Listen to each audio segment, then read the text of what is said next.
이곳 상춘제는 정말 아주 실력이 가득하고 너무 아름답습니다. 그리고 5월의 정치하고 참 잘 어울리는데 대통령님 요즘 근황은 어떠십니까?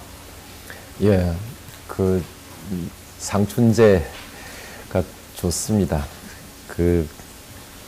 오늘따라 이제 아주 빗소리를 오랜만에 들어보는 아주 멋있는 빗소리입니다. 이제 근황은 좋습니다. 예.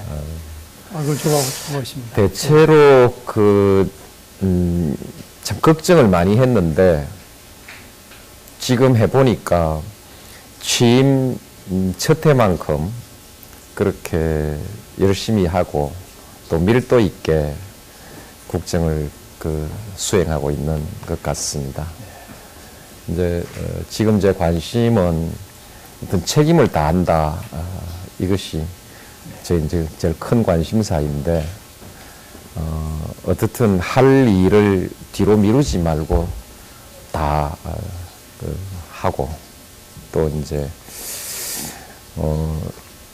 어떻든 다음 정부에 부담이 될 만한 일을 넘기거나 또 만들지 않는 그런 국정에 이제 집중하고 있습니다. 네. 이제 아무래도 올해가 선거가 있는 해지요. 네. 온 나라가 아주 들썩들썩할 그런 이제 해인데 그런 때일수록 국정이 흔들리기 쉽죠.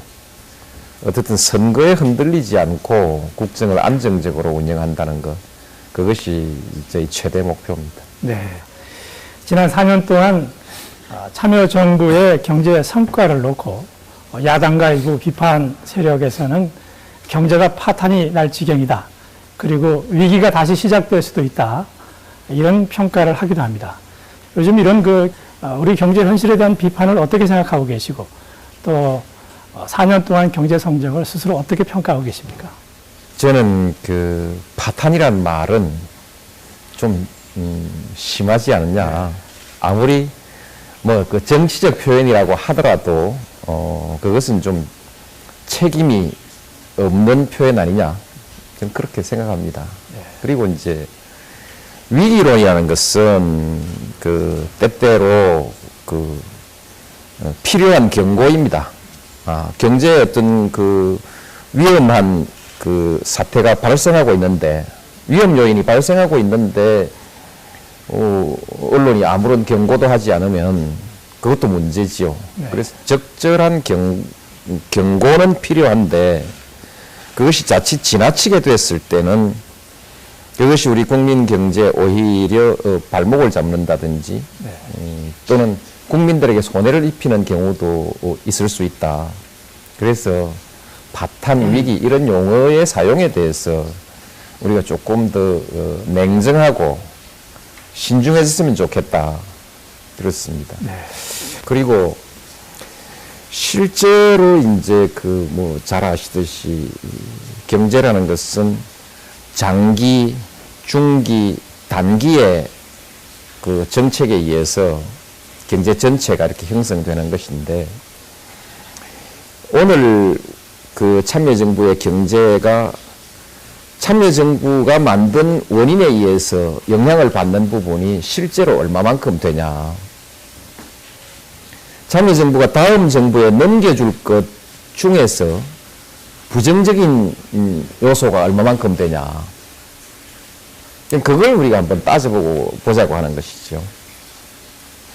그래서 그런 관점으로 우리가 보면, 저는 감히 자신있게 말씀드릴 수 있는 것이, 경제 환경을 개선하는데, 결정적으로 참여정부가 기여했다. 그 점에 있어서는 상당한 발전이 있었지 않냐. 그렇게 말씀드리고 싶고, 네. 그 다음에 이제 기업, 정부 또는 소비자를 포함한 각 경제 주체들의 경제 전략이 지금 가장 건전하게 가고 있지 않냐. 네. 바르게 가고 있지 않냐. 그래서 우리 경제의 기초 체력이 이전보다 향상되느냐, 나빠졌느냐. 각 주체의 기량은 더 향상되느냐, 더 나빠졌느냐. 그렇게 한번 하나하나 짚어보면 좋겠다는 것이죠.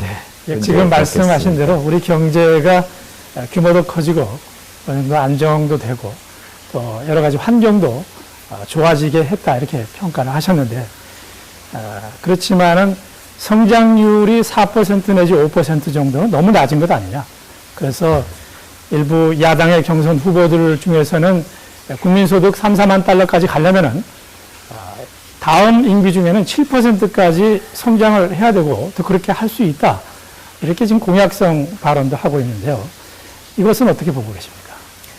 저는 그 성장률 공약은 가급적이면 하지 않았으면 좋겠고, 네. 하더라도 가급적이면 빨리 잊어버리면 좋겠다. 그렇게 생각합니다. 네. 그 성장률 공약을 하면은 자연히 그 목표를 높게 잡게 돼 있고, 그리고 그 공약에 그 매달리다 보면은 결국 무리한 경제 정책을 쓰게 되고, 그것은 그 정부 후반기 아니면 그 다음 정부에 엄청난 부담을 넘기게 된다. 그런 위험이 있다는 것이죠. 네. 그래서 성장률 공약에 대해서는 하지 않으면 좋겠다는 생각을 가지고 있고요. 제 스스로도 지난번에 그 무리한 성장률 공약을 해서 지금 그 말하자면 좀 난처한 입장이 됐죠. 저는 그 정권 초기부터 성장률 공약이 잘못됐다는 사실을 확인하고 네. 그 성장률에 매달리지 않고 정책을 수행해 왔기 때문에 그로 인한 부작용은 남기지 않았습니다만, 네. 그러나 어쨌든 위험하다. 그렇게 말씀드리고 싶고요. 그 다음에, 우리 한국의 현재 경제 성장률이 실제로, 많이 낮은 것이냐. 그 점에 있어서도 우리는 다시 한번 살펴봐야 한다. 지금의 우리 경제 성장률이 그리 낮은 것이 아니다. 이런 그 관점에서도 문제를 우리가 한번 생각해 봐야 된다. 그렇게 말씀드리고 싶고, 어느 정부의 성장률이 높은 것이 경제 정책을 잘했다는 증거가 될 수 있느냐? 그리고 그 어느 정도의 성장률이 그 정부의 정책에 의해서 실제로 좌우되는 거냐? 이런 질문을 같이 드리고 싶습니다. 경제 성장률이 아주 높았던 정부는 제6공화국 노태우 정부입니다. 그때 우리 경제 정책이 아주 잘 됐다고 보십니까? 그렇게 말할 수 있고요. 김영삼 대통령 시절에 성장률도 아주 높았죠. 그러나 그것이 뒤에 보니까 과잉 투자가 돼서 외환위기를 감당할 수 없는 그런 우리 이 경제 약점을 만들어냈다 이렇게 말할 수 있지 않습니까? 그래서 경제를 보다 더 좀 근본적으로 보는 관점이 필요하다. 그래서 계량적인 목표를 제시하는 것은 어떻게 보면 책임 있는 자세이지만은 어떻게 보면 대단히 무책임하고 선동적인 그 자세일 수도 있고요. 차라리 경제 환경을 이렇게 개선하겠다. 그 다음에 우리 경제 체질을 이렇게 바꾸어 나가겠다. 나는 이런 전략으로 우리 경제를 운영하겠다. 이렇게 해가면 대개 우리 그 경제를 좀 아는 사람들은 아, 우리 경제 되겠구나. 이렇게 짐작할 수 있고요. 오히려 무리한 공약이 나오면 우리 경제를 좀 걱정하는 사람들이 생기지 않겠습니까? 성장률에 대해서 그렇게 답하고 싶습니다. 취임하실 당시에는 소득 2만 달러가 까마득해 보였는데 금년 말경이면 어느덧 1인당 국민소득이 2만 달러가 될 것 같습니다. 그런데 이걸로 만족할 수는 없고 앞으로 이제 3만 불, 4만 불에 초석을 놔야 된다고 봅니다. 근데 현재 우리 경제 구조는 제조업에 지나치게 의존이 돼 있고 이런 상태로는 3만 달러 가기가 굉장히 어렵다는 게 저희들의 진단입니다. 우리도 동북아 금융 허브를 주장만 했지 실질적인 성과가 없는 것 같은데 얼마 안 남았지만 지금 대통령께서 금융산업을 획기적으로 키울 수 있는 초석을 좀 놓고 가셔야 되는 거 아닌가 이런 생각을 해봅니다. 금융산업 육성은 우리 그 참여정부의 핵심 전략 중에 하나입니다. 우리가 이 동북아 금융허브 전략이라는 그런 정책을 내세우고 거기에 위원회까지 따로 만들어서 꾸준히 정책을 추진해 오고 있습니다. 그러나 이제 그 정책이 당장 가시적인 변화와 효과를 가져오는 것이 아니기 때문에 국민들의 주목을 받지를 못했죠. 그러나 실제로 가만 보면요, 많은 변화가 있었습니다. 우선 이건 국민의 정부에서 시작된 것이지만 관치 경제의 그 악습을 완전히 끌어냈죠. 확실하게 금융 자율성을 우리가 이제 확립했습니다. 가장 중요한 문제라고 생각하고요. 그 다음에 이제 그 금융산업의 안정성을 위해서 시장 자율에 맡기면서도 여러 가지 그 안정을 위한 정책을 해서 금융산업의 안정성이 아주 많이 높아졌습니다. 제도도 새로운 금융제도를 많이 도입했습니다. 실제로 한 5가지 이상의 법이 만들어졌죠. 그 다음에 또 이제 광의의 금융에는 그 자본시장도 들어가지 않습니까? 그래서 자본시장을 안정시키고 또 육성하기 위한 전략들도 착실히 우리가 진행을 했습니다. 지금 이제 아마 또 개방도 많이 했고요. 그다음 지금 아마 남아 있는 것이 이 자본시장 통합법이라고 하는 약으로 그렇게 얘기하는 자통법이라고. 그 법안이 지금 국회에 가 있죠. 아마 그 법이 통과되면 거의 그 제도 개혁은 거의 다 아마 마무리되고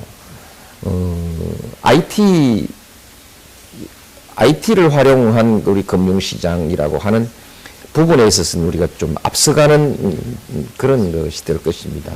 근데 이제 역시 해보니까 그 사업하는 사람들의 생각이 바뀌어야 됩니다.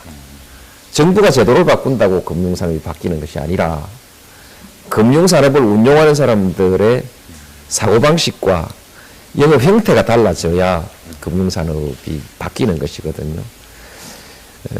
그 점은 많이 달라지긴 했지만 아직까지 좀 더 달라져야 하고 거기에 시간이 좀 걸릴 것 같고요. 또 더 중요한 것은 세계 최고 수준의 금융 기법을 가지고 금융을 운영할 수 있는 그 금융 인력, 고급 인력이죠.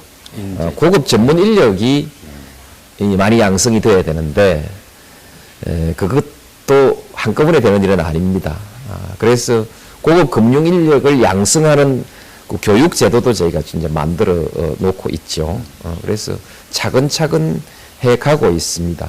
그래서 기초는 뭐 비교적 단단하게 마련했다 이렇게 말씀드릴 수 있을 것 같습니다. 우리가 처음에 이제 이런 그 생각을 한 것은 우리나라의 고학력 그 인력 때문에 이런 생각을 하게 됐습니다. 고학력 인력이 이런 금융 서비스, 법률 서비스, 회계 서비스, 디자인, 컨설팅 뭐 이와 같은 기업 지원 서비스 쪽에 일자리가 많아져야 되는 거 아니겠습니까?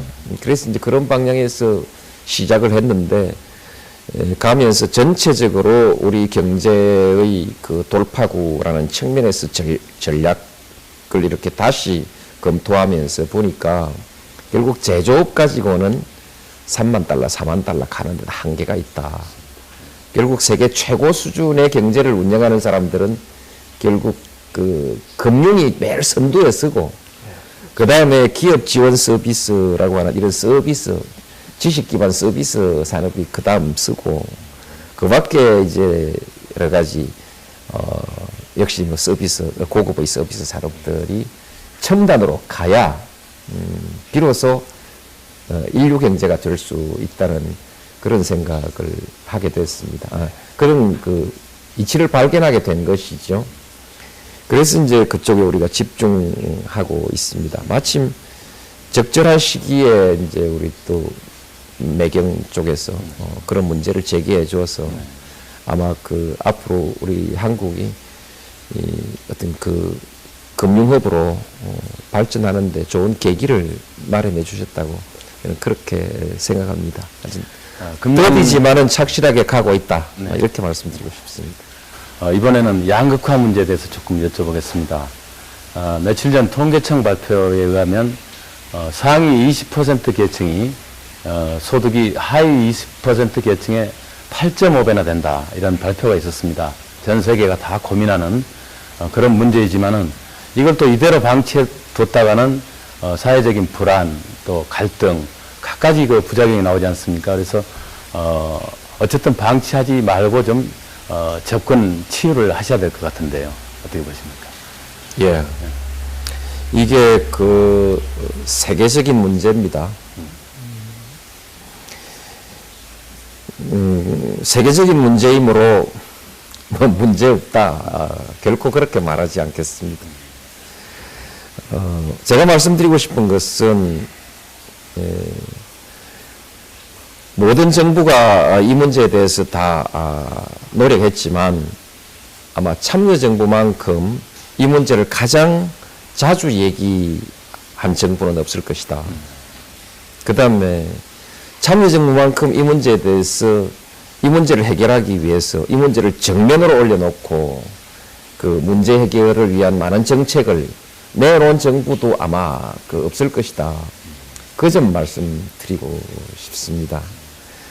그리고 이제 하나 오해를 좀 풀어야 될 것이 있는데, 어떻든 양극화가 생기긴 했지만 아래 계층이 아래로 더 떨어져서 양극화가 더 벌어진 것이 아니라 아래 계층도 올라가고 위에 계층도 올라갔는데 위에 계층이 좀 많이 올라가서 그렇다. 그 점도 오해가 없길 바라고.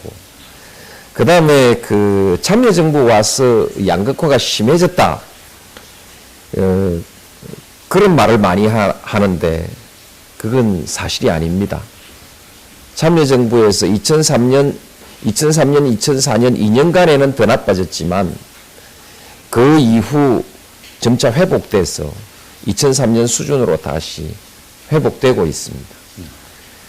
그 다음에 이제 우리가 이 양극화를 얘기할 때 진위계수라든지 5분위 배수를 얘기할 때 또는 시장소득이라든지 그 경상소득과 또 비경상소득 이런 그 말하자면 전체 총액소득을 가지고 얘기하는 것보다는 가처분 소득으로 얘기를 하는 것이 가장 그 실상을 정확하게 이해할 수 있다. 가처분 소득으로 보고 얘기한다면 그 참여정부에서 소득 불균형을 시정하기 위한 가장 많은 노력을 했다는 것을 금방 수치상 알 수 있습니다. 그래서 양극화 해소에는 지금 현재까지 나온 지표로만 해도 참여정부가 가장 많은 노력을 한 것이 이미 성과 지표로도 나타나고 있다. 그렇게 말씀드리고요. 그러나 그러므로 별 문제 없다. 여기서 만족하자. 절대 그런 건 아닙니다. 이 점에 있어서는 우리 정부의 역할도 더 많아져야 하고요.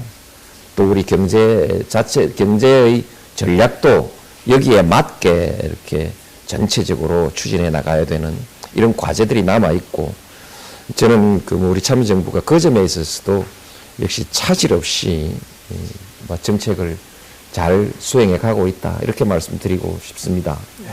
내용을 설명드릴까요? 가장 이제 뭐 크게만 좀 얘기하더라도요, 결국은 일자리가 많아져야 합니다. 예. 그런데 일자리는 중소기업에 많습니다. 서비스업에 많습니다. 그 다음에 한국에서 새로 발굴해야 되는 일자리가 사회적 일자리입니다. 이 세 가지에 참여정부가 그동안 얼마나 집중적으로 노력해 왔는가를 보시면, 그 참여정부가 양극화 문제에 얼마만큼 노력하고 있다는 걸 아실 수 있을 것입니다. 그 다음에는 이제 정부의 재정에 의한 재분배 정책이죠. 이것 조금 전에 말씀드렸듯이 참여정부가 가장 적극적으로 하고 있습니다. 네. 그러나 이 부분은 원체 우리가 뒤져 있기 때문에 이 부분은 우리의 복지 지출의 수준이 미국의 절반, 유럽의 거의 3분의 1 수준, 이런 수준이라는 점에 대해서 우리도 유의하고 있고, 그래서 이런 문제를 해결하기 위해서 이와 같은 많은 문제들을 2030 계획 안에 다 넣어서 그렇게 추진해 가고 있습니다. 최근 들어서 참여정부가 공을 많이 들은 그런 어떤 구조적인 문제를 해결하기 위한 법안들이 몇 가지가 있습니다. 예를 들어서 국민연금 법안이라든지 4대 어떤 보험통합법, 징수통합법이죠. 그리고 조금 전에 말씀하셨던 자본시장 관련된 법, 이런 것들이 지금 국회에서 발목이 잡혀 있습니다. 그렇기 때문에 상당히 재정 지출이, 불필요한 재정 지출이 많고, 막대한 어떻게 보면은 일부 국민들은 피해를 보고 있다, 이렇게도 볼 수가 있습니다. 과연 피해가 어느 정도나 되는지요. 그리고 그냥 두면 안 되지 않겠습니까? 리더십을 잘 발휘해가지고 어떻게든 통과시켜야 되겠는데, 어떻게 하실 계획입니까? 예.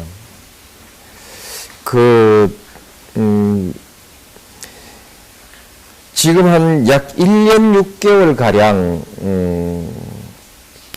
정부 법안이 국회에서 계속 발목이 잡히고 있거든요. 그래서 얼마 전에는 제가 국회에서 법안 통과가 지연되는 동안에 발생하는 손해를 한번 계산해 보라고 해서 보고를 받아봤더니 대략 지금 현재 지연되는 만큼 되면 약 17조 정도가 손해가 발생한다는 계산입니다. 그 대부분이 국민연금법에서 손해가 발생합니다. 그건 연간 16조씩 손해가 국민연금에서 발생하지요. 이 국민연금을 지금 2003년에 제기한 법이 폐기되고 또 제출했는데 지금까지 지금 끌어오고 있습니다. 내용상으로 별다른 의의도 없이 하여튼 처리 자체를 계속 지연해 오고 있죠. 그래서 이런 것은 이제 우리 고쳐져야 될 정치 풍토이지요. 이것 그렇게 생각하고요. 그 다음에 이제 그러나 어떻든 저는 조금 시간이 걸리긴 하지만은 이런 법들이 잘 통과될 것으로 생각합니다. 왜냐하면 어느 정파에도 정파적 이해관계가 없는 법들이고요. 결국 효율성, 합리성을 지향하는 기술적인 법들이기 때문에 반대할 이유가 없습니다. 조금 전에 이제 리더십 말씀하셨는데요. 가장 좋은 리더십은 명분 있는 일을 하는 것입니다. 옳은 일을 하는 것이죠. 제가 지금까지 2004년부터 2005년 초까지 잠시 여대 국회를 경험했을 뿐이고 쭉 야대 국회거든요. 우리 정부에서 제안했던 정책이 좌절된 것은 거의 없습니다. 거의 다 통과됐습니다. 왜 그러냐? 명분 있는 정책만 했기 때문에 그런 거 아니겠습니까? 안 하면 안 되는 정책만 했기 때문에 그렇게 됐다고 생각합니다. 그래서 리더십의 핵심은 할 일을 하는 것이다. 그렇게 생각하고요. 그 다음에 이제 짧게는 우리가 뭐 리더십의 한 모습으로 장악력, 무슨 뭐 정치력 이런 얘기를 하는데요. 잘 아는 것이 그 문제의 본질을 잘 이해하고 있는 것이 가장 큰 장악력이고, 정치력이라는 것이 자칫 잘못하면 야합에 빠질 우려가 있습니다.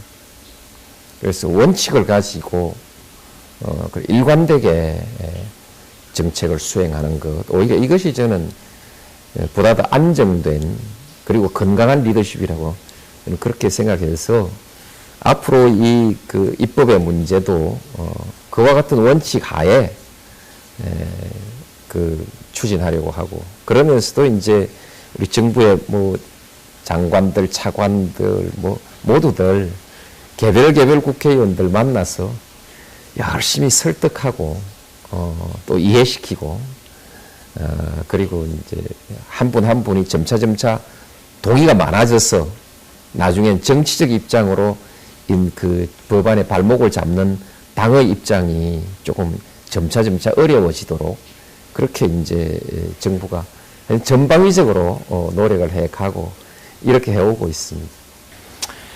며칠 전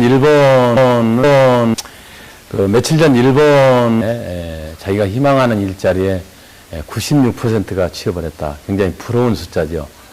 저희는 보면은 이제 청년 실업자가 전체 실업자의 40% 정도, 그리고 35만 명에 달하고, 대책 없이 일자리를 안 구하고 노는 사람도 100만 명이 된다는 그런 통계가 있습니다.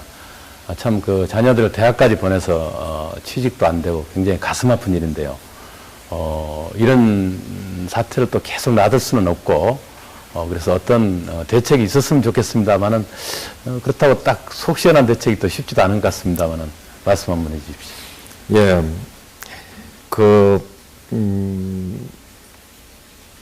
이 또한 우리 참여정부의 핵심 과제입니다.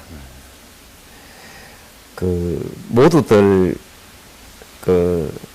고통받고 있고 또 고심하고 있는 문제이기 때문에 당연히 핵심 과제가 될 수밖에 없습니다. 실제로 열심히 하고 있습니다. 금방 해결되진 않지만 지금 우리가 하고 있는 정책만 착실하게 진행해 가면 근본적으로 이 문제가 저는 뭐 상당히 해소될 수 있을 것이라고 생각합니다. 그리고 또 조금 장기적으로 보면은 곧 우리 한국에 청년 인력 부족 사태가 오게 돼 있기 때문에 거기에 대해서도 우리 정부가 이미 대책을 마련해 가고 있다. 그렇게 말씀드리겠습니다. 그러나 당장 닥친 문제인데 이 문제는 우리가 원인을 제대로 분석하고 정부가 할 일은 정부가 다 하려고 합니다. 그러나 또 기업과 학교 그리고 해당되는 당사자들의 노력도 필요합니다. 제일 중요한 것은 수요 공급이 안 맞은 데서부터 비롯되는 거 아니겠습니까? 공급 과잉입니다. 대학교 진학률이 83%에 갔죠. 조금 전에 일본 말씀하셨습니다만 일본의 대학 진학률은 48%입니다. 미국의 대학 진학률은 63% 정도입니다. 한국의 대학 진학률이 83%니까 공급 과잉이 될 수밖에 없습니다. 그런데 한편으로는 우리나라 중소기업, 말하자면 300인 이하의 기업에서 모자라는 사람이 19만 5천 명이거든요. 약 20만 명 부족합니다. 지금 그러니까 35만 명 실업자가 있는데 19만 명이 부족하니까 수요 공급에 불일치죠. 또 그 불일치는 실제 있는 일자리와 일자리를 구하는 사람의 눈높이가 맞지 않다는 것이죠. 중소기업에 안 가려고 해요. 그러니까 이 눈높이를 좀 조절해야 되는 것이죠. 그 다음에 기업에서는 그 대학교 졸업한 사람의 그 인력으로서의 만족도가 얼마냐. 대기업은 80% 불만이라는 것이고요. 중소기업도 약 55% 불만이라고 얘기를 하고 있습니다. 여기도 심각한 불일치가 있고. 그러니까 대학교에서 바로 직장에 쓸 수 있는 교육에도 관심을 좀 가져야 되지 않겠습니까? 어쨌든 이런 어려움이 있음에도 불구하고 전체적으로 여기서 발생되는 재반 문제들에 대해서 대학 교육도 변화시켜 나가고 또 그 학생들이 취업 경험을 통해서 또 눈높이를 조절할 수 있게도 하고 실제 취업 알선도 하고 또 새로운 교육 훈련도 정부에서 제공하고 요즘은 이제 초중등학교 때부터 직업관에 대한 교육을 좀 새로 하고 이렇게 해서 중장기 계획을 여러 가지로 세워서 추진해 나가고 있습니다. 있고 가장 중요한 것은 우리 경제의 체질이 강건해서 지속적으로 성장을 계속해가는 것이라고 생각합니다. 이번에는 부동산 그 국민들이 가장 관심도 많고 또 참여정부 들어서 가장 탈도 많고 말도 많았던 정책에 대해서 좀 여쭤보겠습니다. 이제 한 2, 3년 오르던 부동산이 이제 금년에 들어서 이른바 버블 세븐을 중심으로 해서 집값이 좀 하락 추세에 있고 또 미분양이 좀 나오고 이러다 보니까 좀 지나치게 경기가 죽는 거 아니냐 하는 우려가 일각에 있기도 하고 또 한편에서는 이제 바닥이 됐다 이렇게 여러 가지 전망들이 나오고 있는데 대통령께서는 부동산 시장을 어떻게 바라보고 계신지 말씀해 주십시오. 무엇보다도 그 부동산은 하향 안정 수준으로 오래 가는 것이 우리 경제에 가장 그 긍정적인 작용을 하게 됩니다. 국민 생활에서도 뭐 더 말할 것이 없고요. 그래서 앞으로 하향 그냥 안정 또는 뭐 하향 안정 수준으로 조금 길게 가는 것이 가장 좋은 그 상황일 것이다. 목표는 그렇게 말씀드리고 싶고요. 실제로 지금 언제든지 그동안에 부동산 정책을 하면서 저희가 느낀 것은 과장 때문에 가장 힘들었다. 예를 들면 부동산 불패의 신호라는 것이 존재할 수 없음에도 불구하고 항상 부동산은 불패다라는 이런 과장된 생각이 실제로 부동산을 진짜 불패 비슷하게 부동산 투기를 아주 강하게 뒷받침해 주고 있고요. 그 다음에 이제 그 정부 정책의 효과에 대해서 그 불신이 자꾸 과장되면서 실제로 효과가 안 나버리는 그런 어려움을 겪었고, 조금 내릴 때 이제 우려를 너무 과장되게 하는 바람에 실제로 또 그 부동산 정책이 굉장히 흔들리게 되는 그런 경향이 있습니다. 그래서 우리가 이제 그 시장을 아주 냉정하고 정확하게 바라보고 중립적으로 보고 말하는 그런 것이 필요하지 않은가 그렇게 생각합니다. 그 다음에 이제 금융에 미치는 효과, 조금 전에 말씀드렸다시피 이 부동산 금융을 굉장히 안정되게 운영해서 그 금융 시스템에 큰 위기는 오지 않을 것입니다. 지금 문제는 이렇게 지금 말씀하신 대로 이제 하향 안정세로 접어들었다고 볼 수도 있지만은 문제는 이제 거래가 되지 않는다는 점 때문입니다. 다주택자들도 중과세를 피하기 위해서 집을 팔려고 하는데 양도세나 거래세 부담이 너무 커서 팔지도 못하고, 또 좀 더 큰 평수로 옮겨가려고 하는 사람도 역시 거래세가 만만치 않아서 또 가지도 못하고, 그래서 가지도 못하고 오지도 못하고 해서 거래가 안 되는 그런 현상들인데요. 그래서 거래 활성화를 위해서는 좀 시장에서는 양도세를 조금 좀 경감시키거나 낮추는 방안을 좀 검토할 때가 되지 않았나 이런 얘기도 있습니다. 어떻게 생각하십니까? 예, 그 집을 여러 채 가지고 있는 사람들의 숫자는 그리 많지 않습니다. 저희가 충분히 또 집을 팔 수 있는 시간을 주었습니다. 그리고 또 실제로 1가구 1주택자가 그 내야 되는 양도소득세가 그리 많지 않습니다. 이것도 과장되어 있습니다. 예를 들면 6억 원 이상의 주택은 그 6억 이상 부분에 대해서만 그 양도소득세를 붙이거든요. 예를 들면 이렇게 한번 생각해 보시죠. 1991년에 지금부터 16년 전이죠. 1억 8천만 원 주고 강남에 아파트를 샀던 사람이 금년 2월 달에 11억 받고 그 집을 팔았다고 하면 9억이 남지 않겠습니까? 9억의 양도 차익이 있는데 그 사람한테 매겨지는 세금이 얼마쯤 되리라고 생각합니까? 양도소득세가. 40% 40%이면 3억 6천만 원 나와야 되지요. 아닙니다. 장기 공개가 됩니다. 어림도 없습니다. 실제로 6,800만 원입니다. 퍼센티지로 7.5%입니다. 그것 때문에 집을 못 판다. 이건 그 세금에 대해서 근본적으로 세금이라고 내본 일이 없는 사람들의 알레르기 반응이지요. 그런 것이고요. 그래서 그렇지 않습니까? 전문가들도 최고 세금만 생각하는데 정부가 그렇게 무작스럽게 정책을 안 한다는 것이죠. 그리고 다른 데로 이사 가면 그 집 팔면은 그 집 한 채 팔면은 두 채 살 수 있습니다. 종부세 이익이지요. 그만한 집에 사시는 분들은요, 근로소득 말고도 여러 가지 자산소득이나 잡소득을 가지고 있습니다. 실제로 그 종부세 그분들 숫자가요, 얼마 안 됩니다.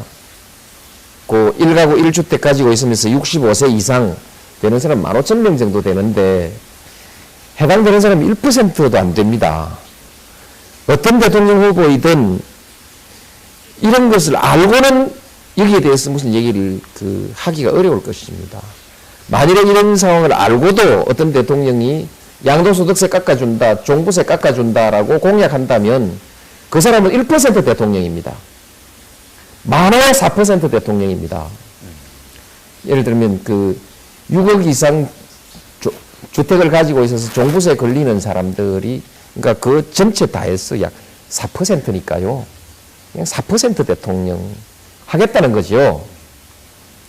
그리고 4%라도 죽어가는 4%가 아니고, 그래도 우리 국민들 중에는 가장 넉넉한 4%를 위해서 세금을 깎아주겠다고 공약하는 대통령. 아마 우리 국민들이 정확하게 사실을 이해한다면은 그런 사람이 대통령 될 수 있겠습니까? 나는 그 공약, 누가 그런 공약을 했는지 모르지만 아주 그 공약을 신중하게 해야 된다. 그렇게 충고드리고 싶습니다. 지금 말씀하신 것 때문에 다주택자들이 한번 이 정부 끝까지 버텨보자. 그러면은 그렇습니다. 그런 공약들이 나오기 때문에 끝나면은 다음 정부에서는 그런 과세 부담이 좀 줄어들지 않겠나 이렇게 버티기로 실효성도 그러니까 실효성도 없는 공약을 가지고 부동산에 대한 그런 어떤 이상한 기대 심리를 만들어내게 되면은 그야말로 우리 국가 경제와 우리 국민들에게 엄청난 아마 타격을 입히게 될 것입니다. 정말 신중하게 해야 합니다. 근데 부동산 문제는 제발 좀 건드리지 말고 넘어가주면 좋겠다. 본인 스스로를 위해서 그래야 한다고 생각합니다. 대통령께서는 이 부동산 주거 문제와 관련해서 공공 부분을 확대해야 된다.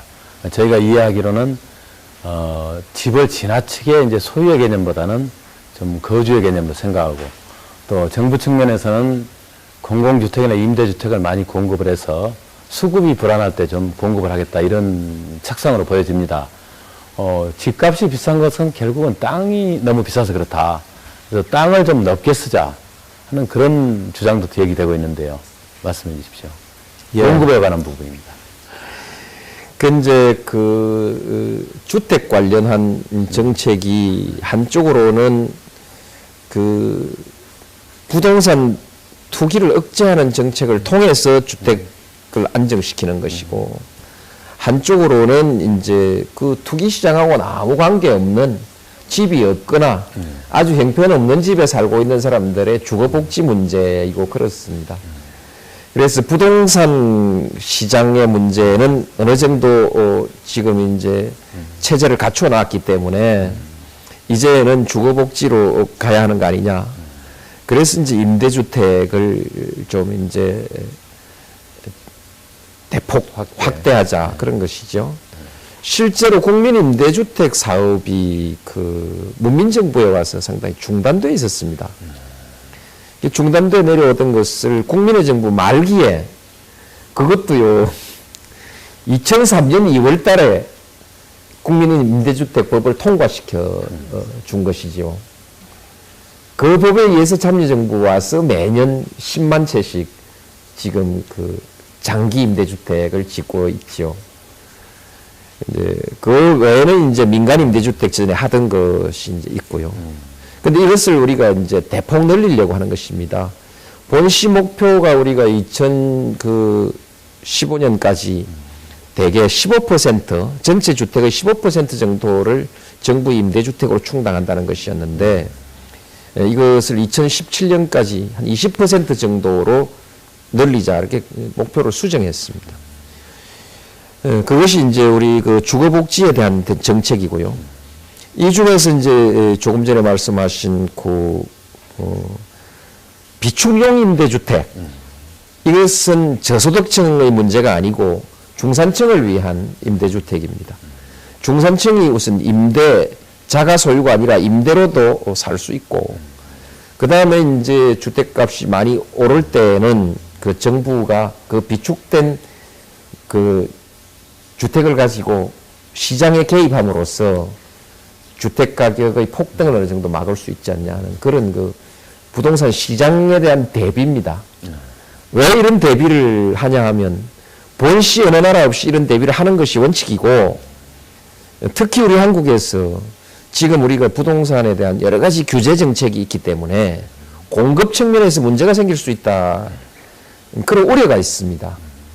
저희는 과거에도 이런 규제가 있어도 공급에 지장이 없었다고 봅니다만, 그러나 혹시 공급 측면에서 말하자면 장애가 생길 경우에 민간 공급이 줄어드는 만큼 공공부문의 공급을 늘리겠다. 그렇게 하는 것입니다. 정부의 의지는 강력합니다. 그런데 이제 돈이 어디 있냐는 것이죠. 돈이 어디 있냐. 근데 이 돈은 금융시장에서 조달하려고 합니다. 대개 한 6% 정도 금리로 조달해서 앞으로 2017년까지 누계 한 90조 정도 조달하게 되는데, 이 사업을 하면 그러면 이제 임대료 수익하고 조달금리 사이에 손실이 발생합니다. 이 손실은 연간 한 5천억 원 정도로 보고 이것은 정부 재정에서 조달하려고 합니다. 연간 5천억씩 들여서 우리의 주거 문제를 완벽하게 해결할 수 있다고 한다면, 약 10년 동안에 그렇게 한다면 그것은 엄청나게 수지 맞는 정책입니다. 아주 효율적인 정책이라고 볼 수 있습니다. 그래서 우리는 그걸 하려고 하는 것이고, 그러면 그건 또 어떻게 하느냐. 그건 영 그러면 정부가 쓰고 마는 거냐. 2019년부터는 이 집을 팔 수 있고, 이론상으로는 이 집을 팔게 되면은 그 돈이 다 회수돼서 조금 수익이 더 많아집니다. 그래서 이제 이걸 하자면 아무래도 법적 뒷받침이 있어야 되지 않냐. 그래서 임대주택법 개정안을 국회에 내놓고 있거든요. 올해부터 이제 시범사업 들어가는데 자꾸 뒤로 끌지요.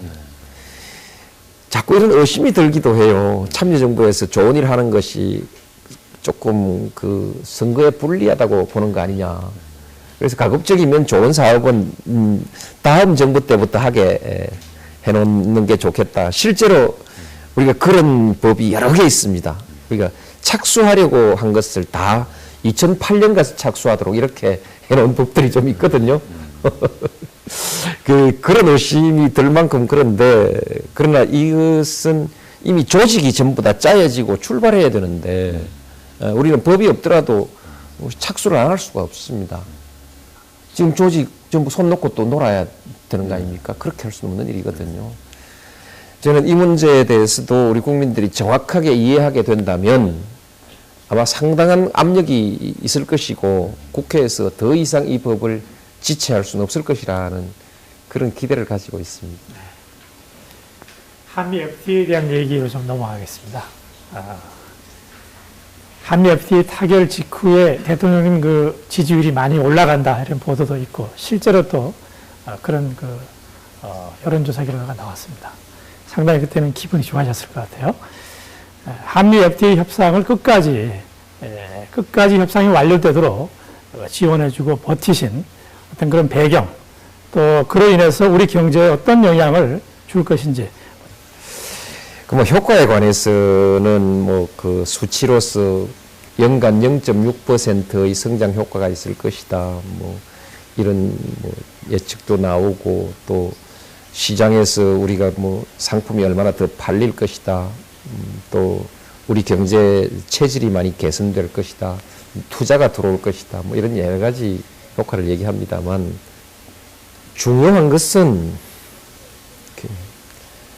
안 할 수 없다는 것입니다.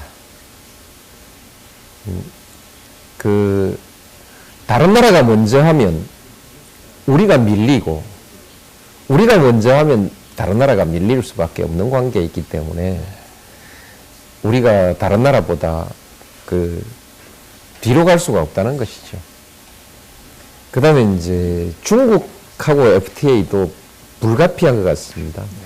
어떤 신문은 왜 중국하고 먼저 하지 않았냐고 그렇게 지적하고 하는데 사실은 중국과 FTA를 하게 됐을 땐 우리 농업에 아주 그 대대적인 구조조정과 대책이 필요하거든요. 근데 지금 상태는 어렵습니다. 그래서 중국과 FTA를 하기 전에 미국과의 FTA를 통해서 농업 구조조정을 지금 단단하게 좀 해놓고 그 다음에 중국과 FTA 가야 하는 거 아니냐 그런 필요성도 있고요. 그래서 지금 이 시기에서 우리가 뭐 모른 척하고 안 할 수도 있지만 세상의 변화를 따라잡고 좀 한 발이라도 먼저 가자면 결국은 해야 하는 일이라서 그래서 마음 먹고 한번 한 것입니다. 그럼에도 불구하고 뭐 손해를 보는 사람은 봅니다. 그러나 손해를 보는 사람은 10% 이하일 것입니다. 이익을 보는 사람은 우리 국민의 90% 이상입니다. 그리고 손해보는 사람들에게 손해보게 하지 않겠다. 그것이 우리 정부의 확고한 정책입니다. 그리고 거기에 대해서는 우리 국민들도 지지해 주지 않겠습니까? 모두가 이익을 보기 위한 것인데요. 우리가 보통 지금까지는 우리가 전부 농촌 출신이고 농촌에 고향을 두고 농민들을 부모로 모시고 있어서 농업하면 우리가 소비자가 다 양보했는데 농업 쪽에는 앞으로 큰 손해 보이지 않고도 잘하면 소비자가 아주 큰 이익을 볼 수 있는 것이 또 FTA이기 때문에 이제 소비자의 관점에서도 그 편익을 좀 생각해야 됩니다. 대강 계산상으로 11조 후생이 증가한다고 얘기하는데 그게 적은 것이 아니죠. 우리 농업은 걱정입니다만 뭐 확고한 대책을 세우겠고 농업은 그런데 전체적으로 우리 농민의 60%가 60세 이상입니다. 그리고 또 그 60%가 65세 이상입니다. 그렇기 때문에 우리가 한 10년 내지 15년의 유예 기간을 받아두고 있는데 이 기간 동안에 그 농민들이 자연스럽게 그 말하자면 구조조정을 할 수 있는 그런 여유를 가지고 있기 때문에 너무 우리가 과장되게 피해를 그렇게 얘기하고 불안을 조성할 일은 아니다. 저는 그렇게 생각합니다. 네, 그럼 지금부터는 대통령께 경제 선진화 방안에 대해서 질문을 좀 드리겠습니다. 우리 경제의 걱정거리가 뭐 여러 가지가 있지만 그 중에서도 성장 동력이 최근 많이 떨어지고 있는 것이 아니냐 이런 걱정들을 많이 합니다. 대통령께서는 그 이유가 어디 있다고 보십니까? 경제가 그 어느 나라 없이 경제가 발전할수록 성장 속도는 조금씩 이게 떨어지죠. 근데 그 국민소득이 높은 나라일수록 성장 속도가 조금씩 떨어지는 것은 자연스러운 이치라고 볼 수 있는 그런 측면이 있고, 그 다음에 이제 그 우리 경제가 옛날에는 소위 그 인건비로 경쟁한 거 아닙니까? 처음에는. 그래서 그 얼마만큼 투자하느냐, 또 얼마만큼 노동력을 투입하느냐 가지고 경제가 성장하던 시대에서 이제는 그 인건비가 자꾸 올라가고 하기 때문에 기술로서 경쟁하는 시대로 이제 바뀌어 가지 않습니까?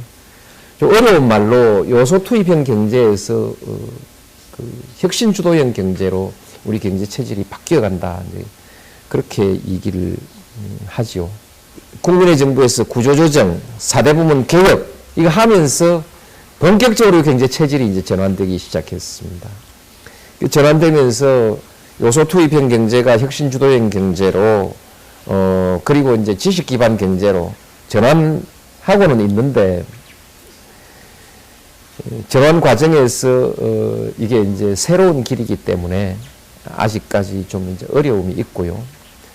그 다음에 이제 그 투자의 체질에 있어서 옛날에는 묻지마 투자로 했는데 지금은 굉장히 그때 그 당해본 사람들이 매우 조심스러워졌고 그래서 유동성 확보에 대해서도 굉장히 집착이 커졌고요. 그 다음에 이제 또 그 새로운 투자를 하는데도 굉장히 조심스러워졌지 않습니까? 그렇습니다. 그리고 지금 이제 일본과 중국이 사이에 우리가 끼어 있으니까 수익 모델이 잘 안 보이는 것이죠. 이런 데서 이제 우리 투자가 좀 망설이는 측면이 있습니다. 그런데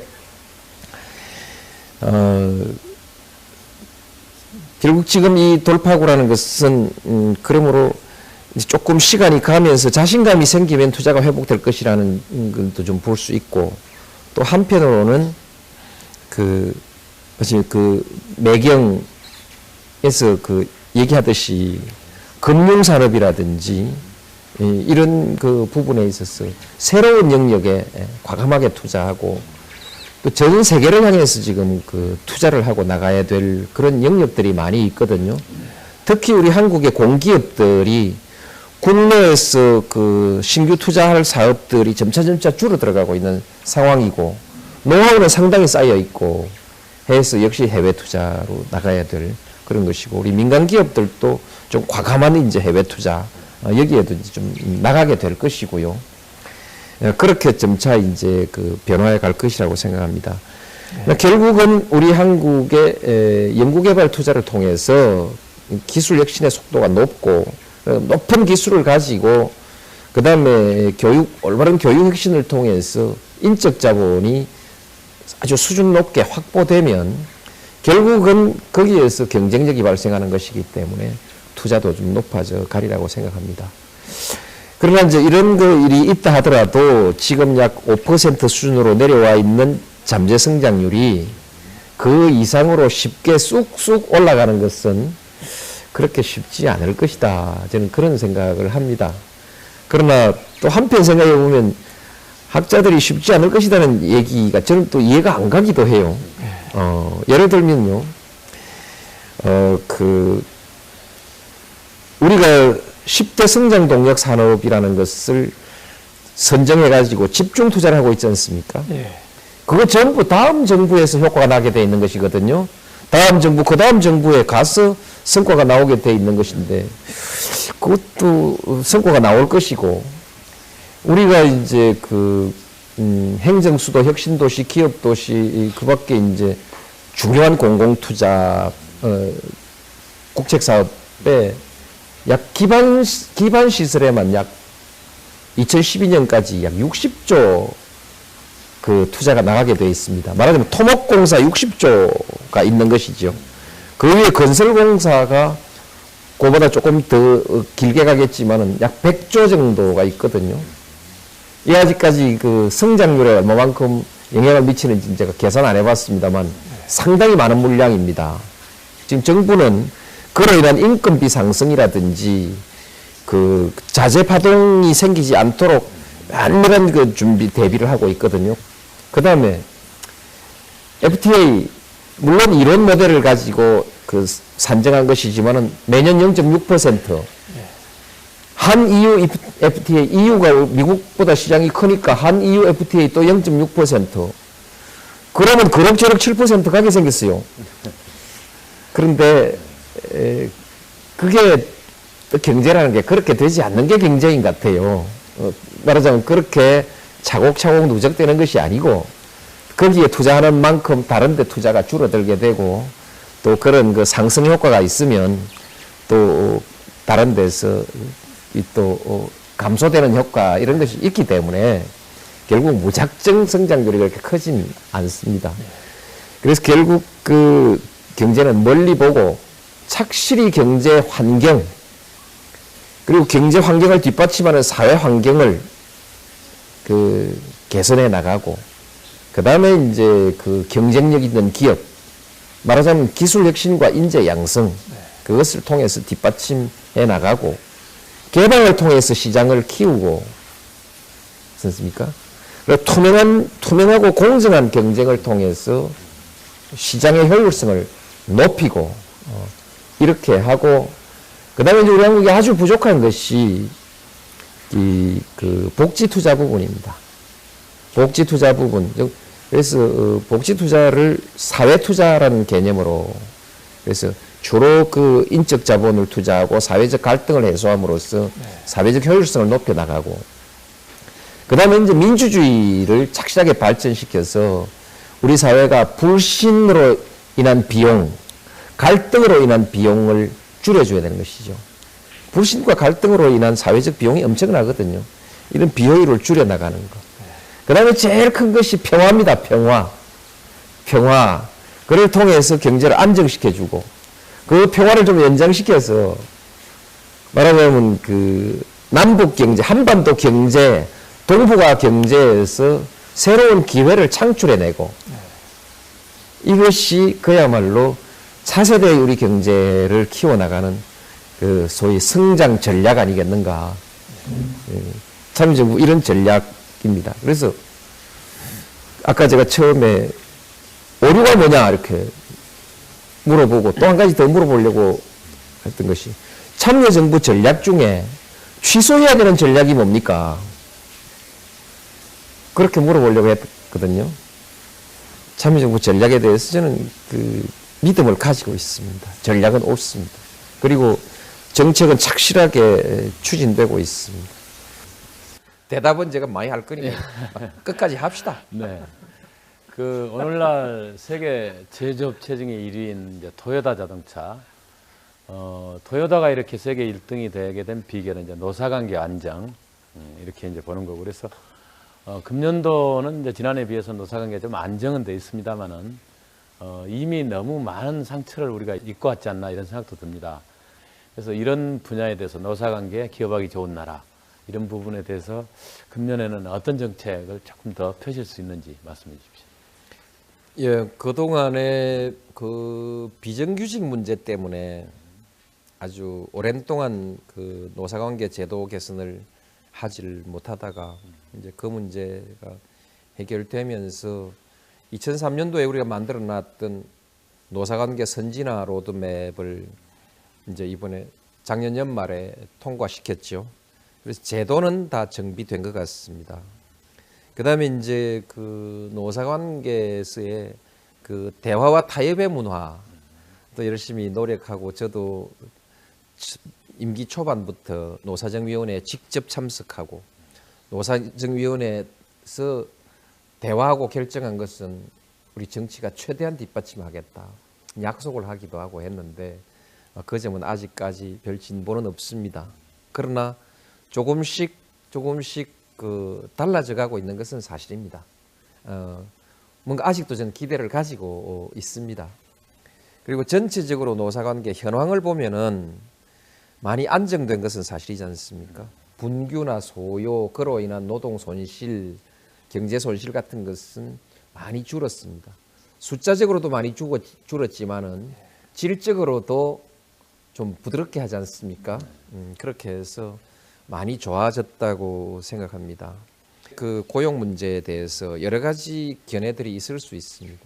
그런데 가장 기업하기 좋은 노동 환경, 가장 경쟁력 있는 노동 환경은 그 노동자가 무조건 그 낮은 임금으로 또 까다로운 요구하지 아니하고 파업도 없이 그렇게 기계처럼 일해주는 그런 나라가 아니라 노동자가 자기 일처럼 생각하고 자기의 미래에 대해서 기대와 희망을 가지고 의욕적으로 열심히 일하는 나라라야, 그런 기업이라야 요즘은 경쟁력을 가질 수 있고 성공할 수 있는 것이거든요.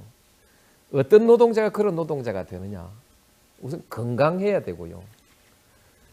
뭐 오늘 먹고 살 거, 아이 학교 보낼 거, 그 부인 병원 문제, 난 늙으면 그 노후에 어찌할까 이런 불안에 시달리고 이런 불안한 노동자가 아니고 미래에 대해서 조금 더 안정감과 낙관적 전망을 가지고 있는 그런 노동자. 또 아이들 다 키우지 않습니까? 항상 아이 꿈은 내 꿈보다 크지 않습니까? 그 아이가 비록 내가 그 좀 낮은 임금을 받지만은 교육에 있어서 다른 어떤 아이보다 미치지 않게 교육하고, 쓸데없는 높은 비싼 교육은 안 받아도 좋다.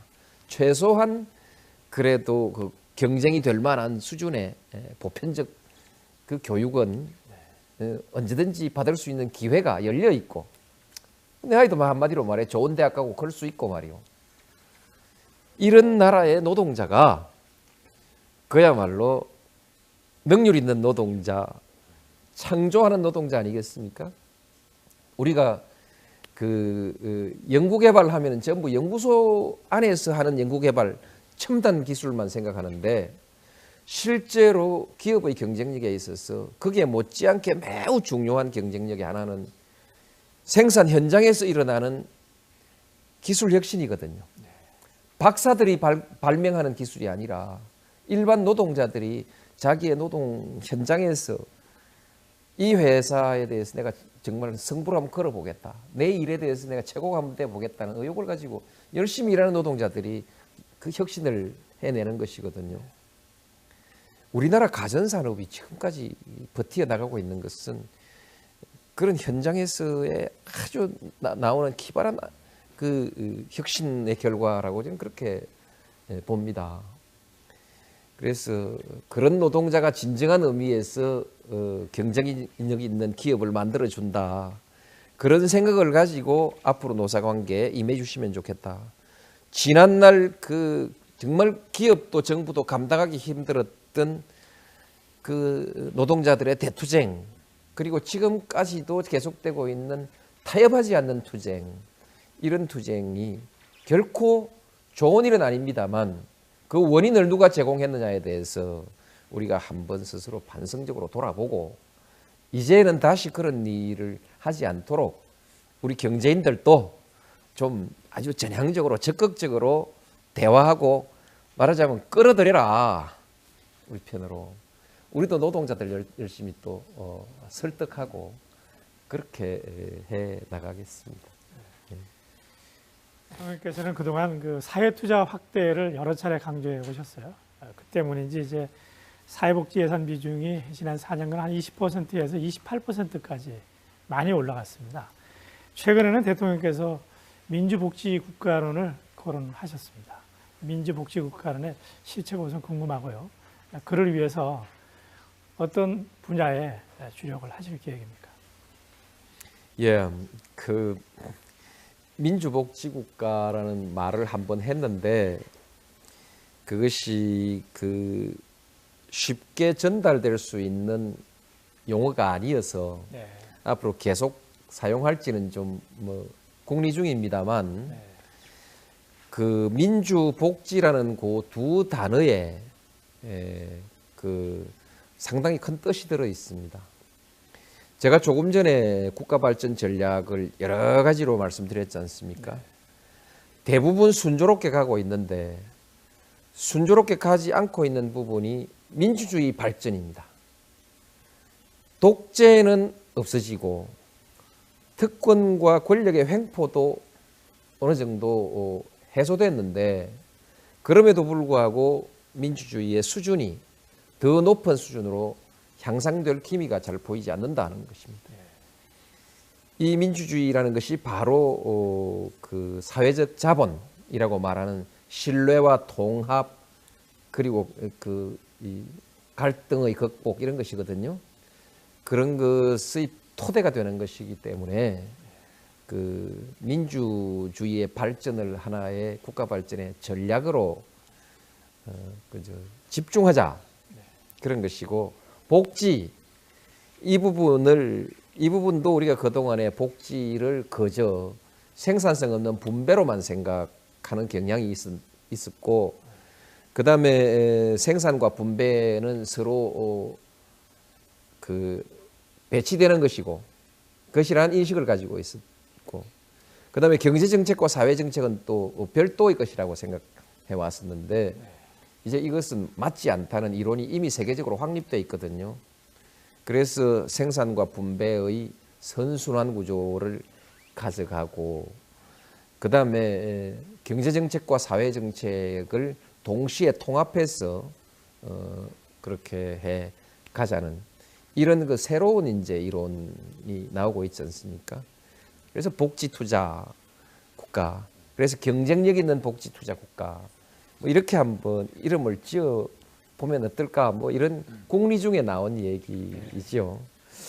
이제 그런 것입니다. 그런데 어떻든 그 민주주의의 성숙이라는 것은 아주 중요한 국가 전략이고, 그 다음에 이제 그 복지 사회 투자를 그 좀 더 훨씬 더 늘리고 효율성을 높이는 것, 이것이 국가 발전의 중요한 전략입니다. 이제 지역 균형 발전이 역대 어느 대통령보다 공을 들이셨다고 생각합니다. 작년에는 지방혁신도시를 했었고 또 얼마 전에는 강원도 평창 한우농가를 방문하신 자리에서 2단계 아주 파격적인 지방 육성 균형 계획 발전 내용을 곧 마련해서 발표하실 것처럼 그렇게 말씀하셨는데 어떤 내용을 언제 정도 해서 발표를 하실 건지 궁금합니다. 예, 금년 초부터 작년 연말께 작년 그러니까 가을경부터 2단계 균형 발전 문제가 필요하다는 생각을 하기 시작해서 금년 초부터 다듬어가고 있습니다. 제가 그렇게 이제 그 지시를 했는데 한 번 나온 것이 정책을 이렇게 보니까 상당히 그 괜찮은 정책이라고 봤는데 막상 그 정책을 시행했을 때 실제로 기업의 이전이나 또는 지방에서의 창업이 일어나겠느냐, 실제로 도시에 살던 사람이 지방으로 이사를 가겠느냐, 잘 안 가지. 서로 맞물리는 것이거든요. 생각해 보니까 아무래도 그 미흡한 것 같아요. 그래서 발상을 획기적으로 바꾸자. 적어도 지역을 한 3단계로 나누고 제일 낮은 지역, 또 중간 지역, 뭐 3단계, 4단계 정도 나누어서 아주 그 낙후되고 어려운 곳일수록 곳으로 기업이 가거나 또 분산 효과가 높은 그런 지역으로 가게 됐을 때는 기업의 비용을 훨씬 줄여주는, 그래서 실질적으로 도움이 되도록 한번 해보자. 그다음에 개인이 가서 살 때도 생활비도 줄고 세금도 줄고 실질적으로 생활비가 현저히 줄고, 그러면서도 모든 그 서비스, 기업하기 좋은 서비스, 살기 좋은 서비스는 두루 다 제공되는 이런 모델로 만들어 보자. 기업 도시의 종류입니까? 예, 기업 도시뿐만이 아니고 전국의 지방을 그런 환경으로 만들어 나가는 그런 계획을 가지고 계획을 세우자. 그렇게 해서 지금 다듬고 있습니다. 그래서 6월경 다시 보고를 받으려고 하고요. 여튼 금년에 어떤 그 국회 법안까지 제출할 생각입니다. 개성공단에 대해서 질문을 드리겠습니다. 개성공단에 원래 지금 계획이 한 2천만 평 정도인데 그중에 한 50만 평 정도에 지금 완공이 돼서 생산도 되고 수출도 되고 합니다. 그렇지만은 그 기업들은 북한에서 지금이라도 나가라 그러면은 기업을 두고 그렇게 나와야 되는 어떤 정치적인 리스크 때문에 상당히 늘 그렇게 불안하고 부담스럽죠. 이런 정치적인 리스크를 줄일 수 있는 방안, 좀 근본적으로 어떤 남북 경협의 어떤 시스템을 만드는 방안, 이런 게 참 중요한 것 같습니다. 예. 그 정치적 리스크 때문에 사실 제 임기 동안에도 개성공단의 속도를 아주 빠르게 내지 못했습니다. 지체가 됐는데요. 지금 생각하면 그래도 저는 아쉽습니다. 북핵 문제가 해결되는 그것은 당연한 일이거든요. 우리가 인내심을 가지고 신뢰를 축적하고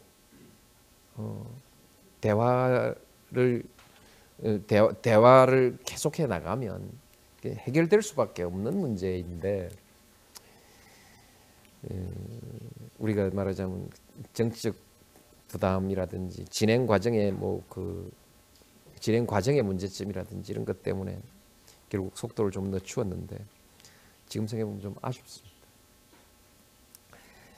그 위험 부담이 있다고 하지만요, 실제로 그 위험이 발생할 확률은 다른 기업들이 다른 불확실성에 도전하는 것보다, 그렇게 말하면 다른 외국의 새로운 사업에 투자하는 것보다 위험성이 높지 않습니다. 결국 시장의 불확실성에 도전하는 것이지 않습니까? 투자라는 것이. 그 시장의 일반적 불확실성과 북한 그 개성공단의 그 정치적 이유의 불확실성을 비교해 보면요, 개성공단의 불확실성이 훨씬 낮습니다. 사업 자체에 있어서 불확실성은 훨씬 적거든요. 계산이 빤하게 나오는 거니까. 그래서 그 점에 대해서는 우리가 좀 그렇게 생각해 볼 필요가 있다. 그로 인해서 얻는 이득은 이루 헤아릴 수가 없죠. 개성공단이 돌아감으로써 당장 우리 그 경제의 신인도를 지켜낼 수 있고, 또 실제로 우리 어려운 중소기업들 어떤 희망을 발견할 수도 있고, 장기에 있어서 우리 한반도의 평화, 그리고 또 어떤 경제 발전, 이런 데 있어서 하나의 비전을 제시하는 거 아니겠습니까? 가장 중요한 것이 통일 비용인데요. 통일 비용, 광의에 있어서 통일 비용이라는 것인데, 개성공단 같은 사업이 확실히 성공하고 이런 방식으로 쭉 가면은 통일 비용을 가장 줄일 수 있는 방법 아니냐. 실제 통일 비용도 줄일 수 있지만 그 불확실성으로부터 비롯되는 눈에 보이지 않는 많은 비용, 국가 신인도가 떨어진다든지 하는 이런 비용도 확실하게 줄여갈 수 있는 것이기 때문에 개성공단은 어떻든 우리가 자신감을 가지고 한번 투자해 볼 만한 그런 사업입니다. 이제 북핵 문제도 육자회담도 좀 전망이 밝은 전망을 가지고 있고 해결되는 대로 우리가 최선을 다해서 아주 빠른 속도로 확대해 나가야 된다고 생각합니다. 과거 늘 정권 마지막에는 공무원은 국지부동하고 또 기업들은 투자를 하지 않고 망설이고 이렇게 해서 결과적으로 국가 전체적으로 큰 손실을 보는 그런 사례가 반복됐던 것 같습니다. 특히 무질서, 그다음에 공권력 무시행위 이런 풍토도 많이 성행을 했었는데 그 이유는 따지고 보면 대통령의 레임덕 현상 때문에 이런 일이 있었지 않나 그런 생각이 듭니다. 그래서 이런 부분을 좀 잘 챙겨주시기 바라고요. 대통령께서는 끝까지 국정에 손을 놓지 않겠다 이런 말씀을 하셨는데 혹시 지금까지 설명하지 않은 어떤 새로운 정책이나 이런 게 있으면 남은 8개월 동안 선보일 정책이 있으면 한번 소개해 주시는 걸로 제 질문 마치겠습니다. 우리가 그 금년 초에 말하자면 마무리를 잘 해야 되는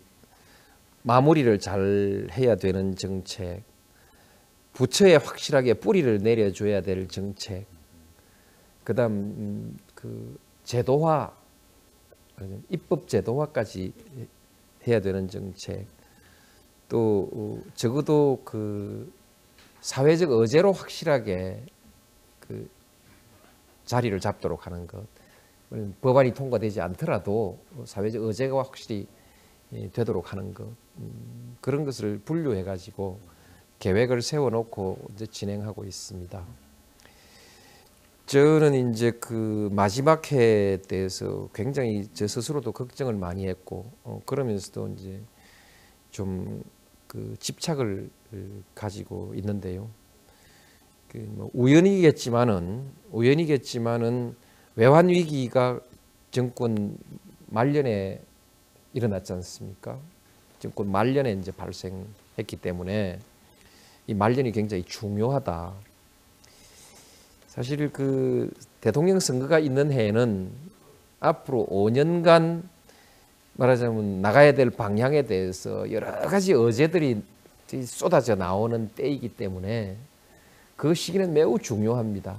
많은 국민들이 자기와 이해관계에 있는 의제를 그때 선거 쟁점으로 올리기 위해서 내놓기도 하고 합니다.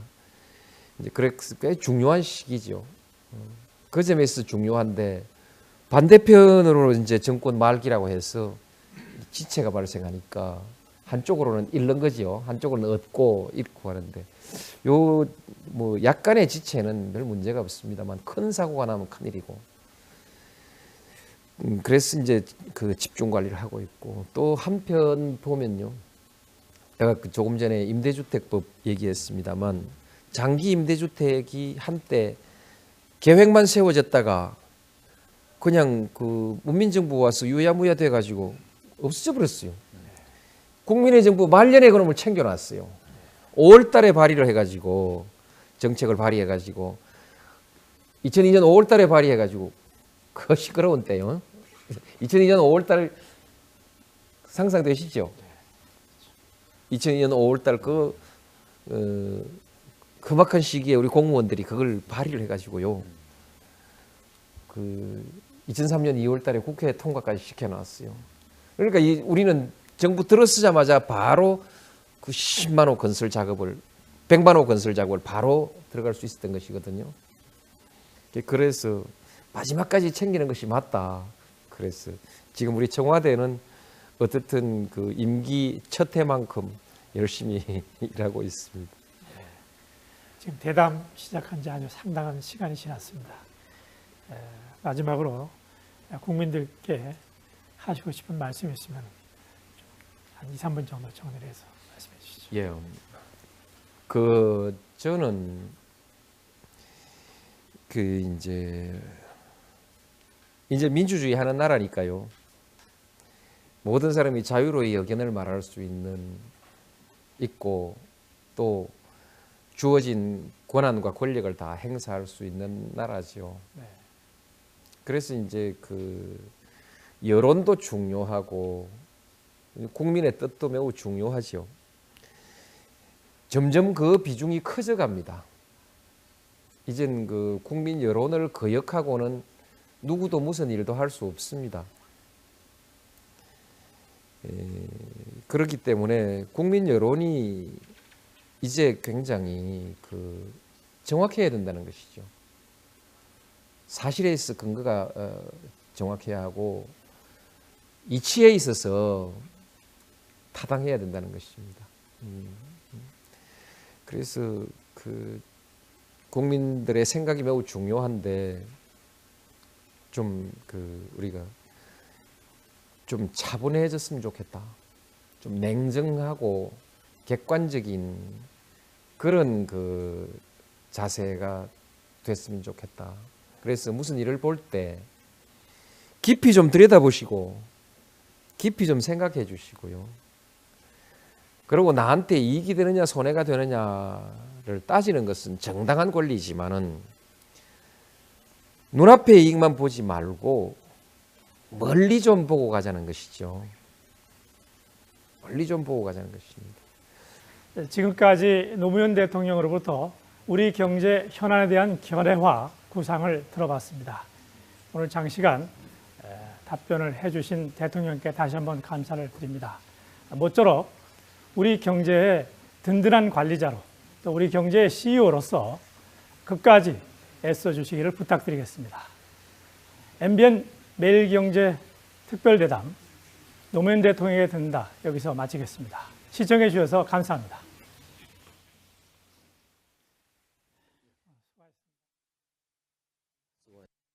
놓고 그 문제 해결을 위한 많은 정책을 내놓은 정부도 아마 그 없을 것이다. 그 점 말씀드리고 싶습니다. 그리고 이제 하나 오해를 좀 풀어야 될 것이 있는데 어떻든 양극화가 생기긴 했지만 아래 계층이 아래로 더 떨어져서 양극화가 더 벌어진 것이 아니라 아래 계층도 올라가고 위에 계층도 올라갔는데 위에 계층이 좀 많이 올라가서 그렇다. 그 점도 오해가 없길 바라고. 그 다음에 그 참여정부 와서 양극화가 심해졌다. 그런 말을 많이 하는데 그건 사실이 아닙니다. 참여정부에서 2003년, 2004년 2년간에는 더 나빠졌지만 그 이후 점차 회복돼서 2003년 수준으로 다시 회복되고 있습니다. 그 다음에 이제 우리가 이 양극화를 얘기할 때 진위계수라든지 5분위 배수를 얘기할 때 또는 시장소득이라든지 그 경상소득과 또 비경상소득 이런 그 말하자면 전체 총액소득을 가지고 얘기하는 것보다는 가처분 소득으로 얘기를 하는 것이 가장 그 실상을 정확하게 이해할 수 있다. 가처분 소득으로 보고 얘기한다면 그 참여정부에서 소득 불균형을 시정하기 위한 가장 많은 노력을 했다는 것을 금방 수치상 알 수 있습니다. 그래서 양극화 해소에는 지금 현재까지 나온 지표로만 해도 참여정부가 가장 많은 노력을 한 것이 이미 성과 지표로도 나타나고 있다. 그렇게 말씀드리고요. 그러나 그러므로 별 문제 없다. 여기서 만족하자. 절대 그건 아닙니다. 이 점에 있어서는 우리 정부의 역할도 더 많아져야 하고요. 또 우리 경제의 전략도 여기에 맞게 이렇게 전체적으로 추진해 나가야 되는 이런 과제들이 남아 있고, 저는 우리 참여정부가 그 점에 있어서도 역시 차질 없이 정책을 잘 수행해 가고 있다. 이렇게 말씀드리고 싶습니다. 내용을 설명드릴까요? 가장 이제 크게만 좀 얘기하더라도요. 결국은 일자리가 많아져야 합니다. 그런데 일자리는 중소기업에 많습니다. 서비스업에 많습니다. 그 다음에 한국에서 새로 발굴해야 되는 일자리가 사회적 일자리입니다. 이 세 가지에 참여정부가 그동안 얼마나 집중적으로 노력해 왔는가를 보시면 그 참여정부가 양극화 문제에 얼마만큼 노력하고 있다는 걸 아실 수 있을 것입니다. 그 다음에는 이제 정부의 재정에 의한 재분배 정책이죠. 이것 조금 전에 말씀드렸듯이 참여정부가 가장 적극적으로 하고 있습니다. 네. 그러나 이 부분은 뭐 원체 우리가 뒤져 있기 때문에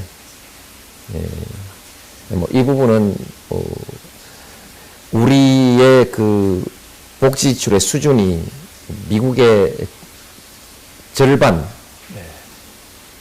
유럽의 막 거의 3분의 1 수준, 뭐 이런 수준이라는 점에 대해서 우리도 유의하고 있고, 그래서 이런 문제를 해결하기 위해서 이와 같은 많은 문제들을 2030 계획 안에 다 넣어서 그렇게 추진해 가고 있습니다. 최근 들어서 참여정부가 공을 많이 들은 그런 그 어떤 구조적인 문제를 해결하기 위한 법안들이 몇 가지가 있습니다. 예를 들어서 국민연금 법안이라든지 4대 어떤 보험통합법, 징수통합법이죠. 그리고 조금 전에 말씀하셨던 자본시장 그 관련된 법, 이런 것들이 지금 국회에서 발목이 잡혀 있습니다. 그렇기 때문에 상당히 그 재정 지출이, 불필요한 재정 지출이 많고, 막대한 어떻게 보면은 일부 국민들은 피해를 보고 있다, 이렇게도 볼 수가 있습니다. 과연 그 피해가 어느 정도나 되는지요. 그리고 그냥 두면 안 되지 않겠습니까? 리더십을 잘 발휘해가지고 어떻게든 통과시켜야 되겠는데, 어떻게 하실 계획입니까? 예.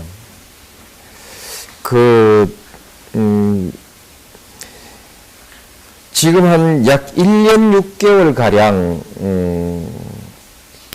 정부 법안이 국회에서 계속 발목이 잡히고 있거든요.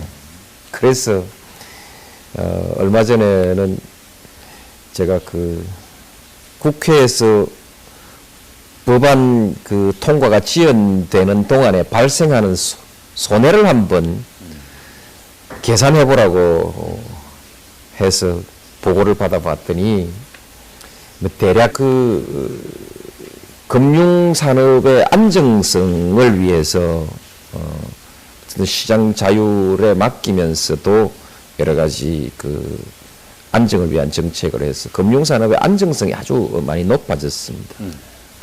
제도도 새로운 금융제도를 많이 도입했습니다. 실제로 한 5가지 이상의 법이 만들어졌죠. 그 다음에 또 이제 광의의 금융에는 그 자본시장도 들어가지 않습니까?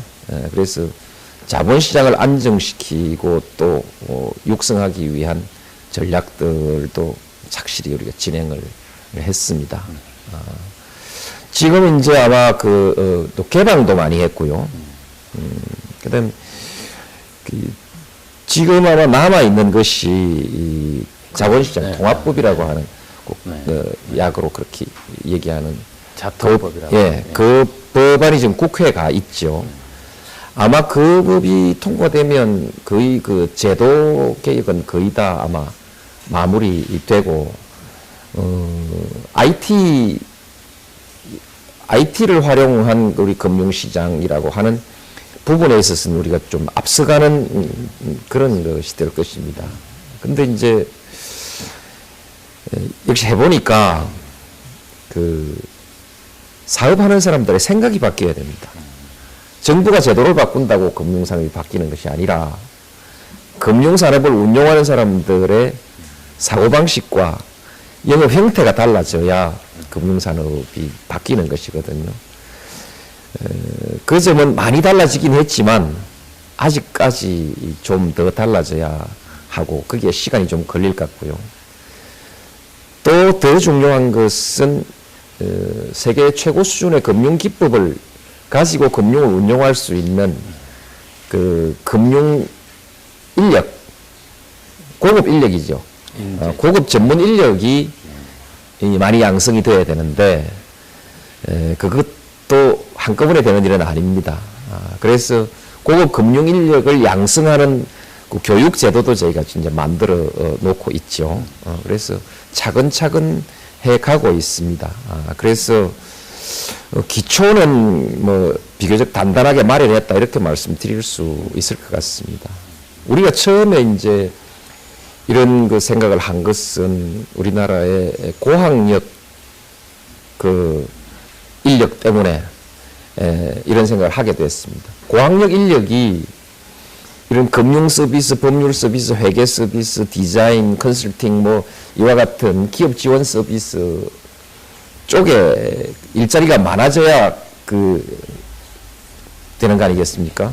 그래서 이제 그런 방향에서 시작을 했는데 가면서 전체적으로 우리 경제의 그 돌파구라는 측면에서 전략을 이렇게 다시 검토하면서 보니까 결국 제조업 가지고는 3만 달러, 4만 달러 가는 데 한계가 있다.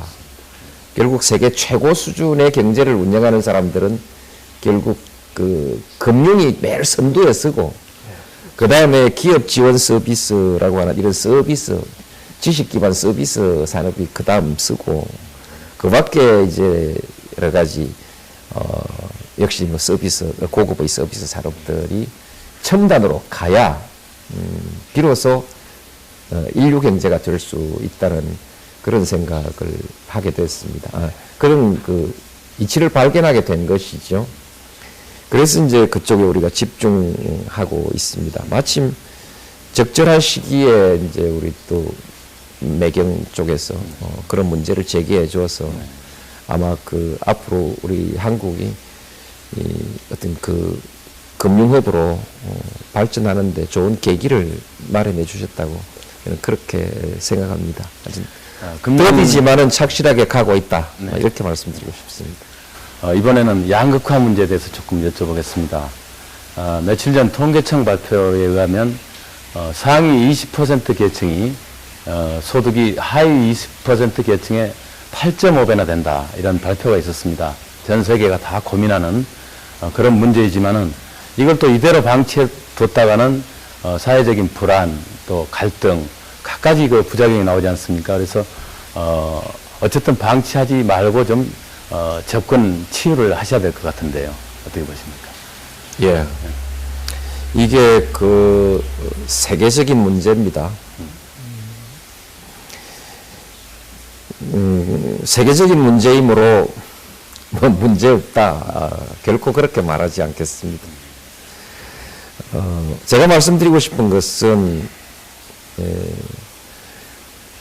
모든 정부가 이 문제에 대해서 다 노력했지만 아마 참여정부만큼 이 문제를 가장 자주 얘기한 정부는 없을 것이다.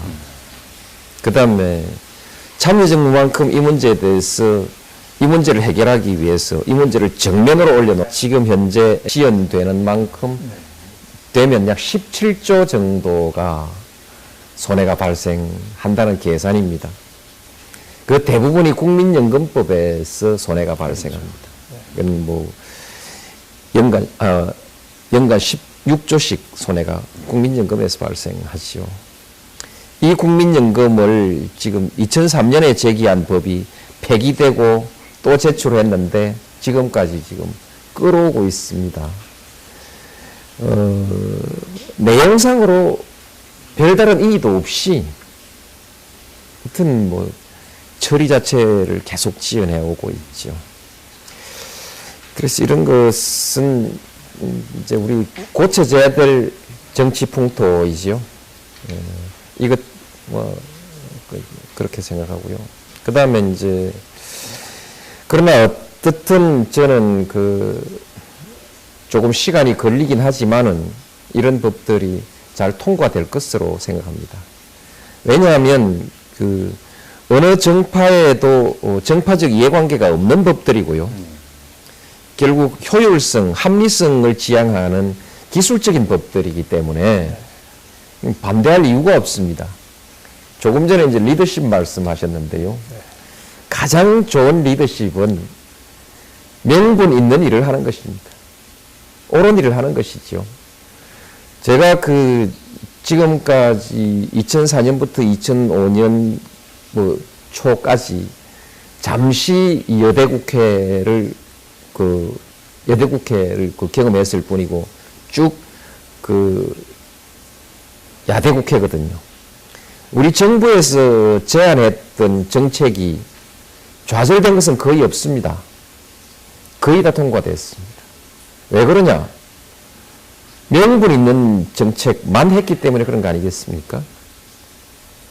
안 하면 안 되는 정책만 했기 때문에 그렇게 됐다고 생각합니다. 그래서 리더십의 핵심은 할 일을 하는 것이다. 그렇게 생각하고요. 그 다음에 이제 짧게는 우리가 뭐 리더십의 한 모습으로 장악력, 무슨 뭐 정치력 이런 얘기를 하는데요. 잘 아는 것이 그 문제의 본질을 잘 이해하고 있는 것이 가장 큰 장악력이고 정치력이라는 것이 자칫 잘못하면 야합에 빠질 우려가 있습니다. 그래서 원칙을 가지고 일관되게 정책을 수행하는 것, 오히려 이것이 저는 보다 더 안정된 그리고 건강한 리더십이라고 저는 그렇게 생각해서 앞으로 이 입법의 문제도 그와 같은 원칙 하에 추진하려고 하고 그러면서도 이제 우리 정부의 뭐 장관들, 차관들 뭐 모두들 개별 국회의원들 만나서 열심히 설득하고 또 이해시키고 그리고 이제 한 분 한 분이 점차 동의가 많아져서 나중엔 정치적 입장으로 그 법안의 발목을 잡는 당의 입장이 조금 점차 어려워지도록 그렇게 이제 정부가 전방위적으로 노력을 해가고 이렇게 해오고 있습니다. 며칠 전 일본에 자기가 희망하는 일자리에 96%가 취업을 했다. 굉장히 부러운 숫자죠. 근데 저희는 보면은 이제 청년 실업자가 전체 실업자의 40% 정도, 그리고 35만 명에 달하고, 대책 없이 일자리를 안 구하고 노는 사람도 100만 명이 된다는 그런 통계가 있습니다. 참 자녀들을 대학까지 보내서 취직도 안 되고 굉장히 가슴 아픈 일인데요. 이런 사태를 또 계속 놔둘 수는 없고, 그래서 어떤 대책이 있었으면 좋겠습니다만은, 그렇다고 딱 속 시원한 대책이 또 쉽지도 않은 것 같습니다만은, 말씀 한번 해 주십시오. 예.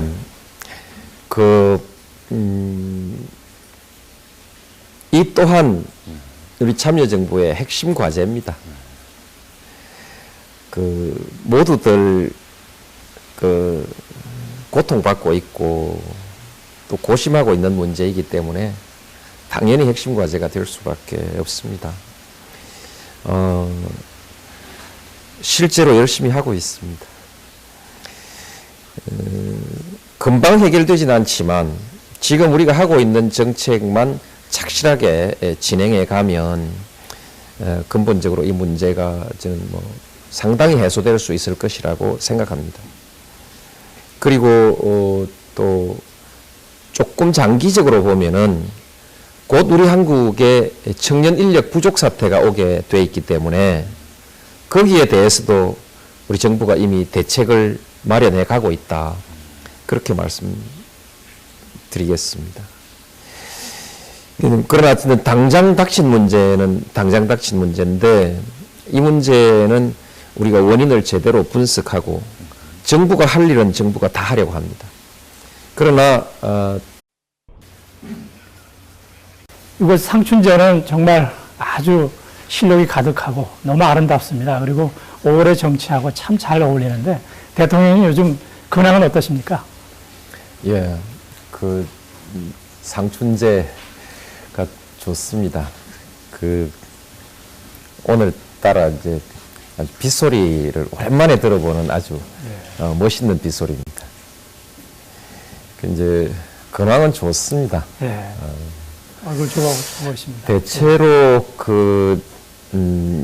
참 걱정을 많이 했는데 지금 해보니까 취임 첫 해만큼 그렇게 열심히 하고 또 밀도 있게 국정을 수행하고 있는 것 같습니다. 이제 지금 제 관심은 어떤 책임을 다한다. 이것이 제 이제 제일 큰 관심사인데 어떻든 할 일을 뒤로 미루지 말고 다 하고 또 이제 어쨌든 다음 정부에 부담이 될 만한 일을 넘기거나 또 만들지 않는 그런 국정에 이제 집중하고 있습니다. 네. 이제 아무래도 올해가 선거가 있는 해지요. 네. 온 나라가 아주 뭐 들썩들썩할 그런 이제 해인데 그런 때일수록 국정이 흔들리기 쉽죠. 어쨌든 선거에 흔들리지 않고 국정을 안정적으로 운영한다는 것, 그것이 저희 최대 목표입니다. 네. 지난 4년 동안 참여정부의 경제 성과를 놓고 야당과 일부 비판 세력에서는 경제가 파탄이 날 지경이다. 그리고 위기가 다시 시작될 수도 있다. 이런 평가를 하기도 합니다. 요즘 이런 우리 경제 현실에 대한 비판을 어떻게 생각하고 계시고 또 4년 동안 경제 성적을 스스로 어떻게 평가하고 계십니까? 저는 파탄이란 말은 좀 심하지 않느냐. 아무리 뭐 정치적 표현이라고 하더라도 그것은 좀 책임이 없는 표현 아니냐. 저는 그렇게 생각합니다. 그리고 이제 위기론이라는 것은 때때로 필요한 경고입니다. 경제에 어떤 위험한 사태가 발생하고 있는데, 위험 요인이 발생하고 있는데, 언론이 아무런 경고도 하지 않으면 그것도 문제지요. 네. 그래서 적절한 경고는 필요한데, 그것이 자칫 지나치게 됐을 때는 그것이 우리 국민 경제에 오히려 발목을 잡는다든지, 또는 국민들에게 손해를 입히는 경우도 있을 수 있다. 그래서 파탄, 위기 이런 용어의 사용에 대해서 우리가 조금 더 냉정하고 신중해졌으면 좋겠다. 그렇습니다. 네. 그리고 실제로 이제 잘 아시듯이 경제라는 것은 장기, 중기, 단기의 정책에 의해서 경제 전체가 이렇게 형성되는 것인데, 오늘 참여정부의 경제가 참여정부가 만든 원인에 의해서 영향을 받는 부분이 실제로 얼마만큼 되냐. 참여정부가 다음 정부에 넘겨줄 것 중에서 부정적인 요소가 얼마만큼 되냐. 그걸 우리가 한번 보자고 하는 것이죠. 그래서 그런 관점으로 우리가 보면, 저는 감히 자신있게 말씀드릴 수 있는 것이, 경제 환경을 개선하는데, 결정적으로 참여정부가 기여했다.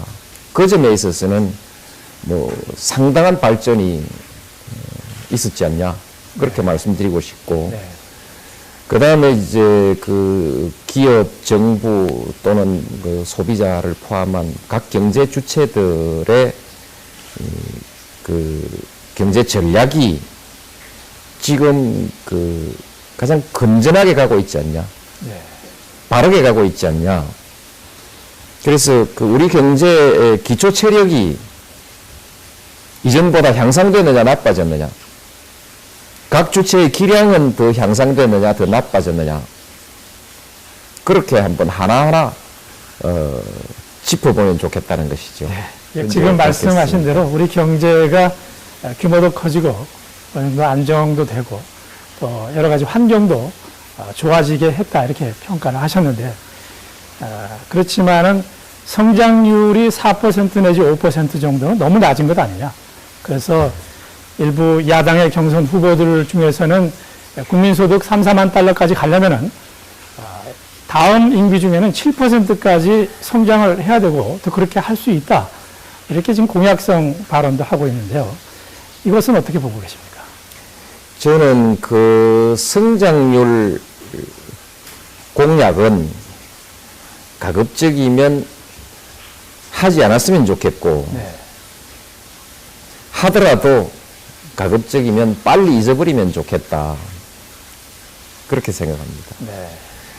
그 성장률 공약을 하면은 자연히 그 목표를 높게 잡게 돼 있고, 그리고 그 공약에 그 매달리다 보면은 결국 무리한 경제 정책을 쓰게 되고, 그것은 그 정부 후반기 아니면 그 다음 정부에 엄청난 부담을 넘기게 된다.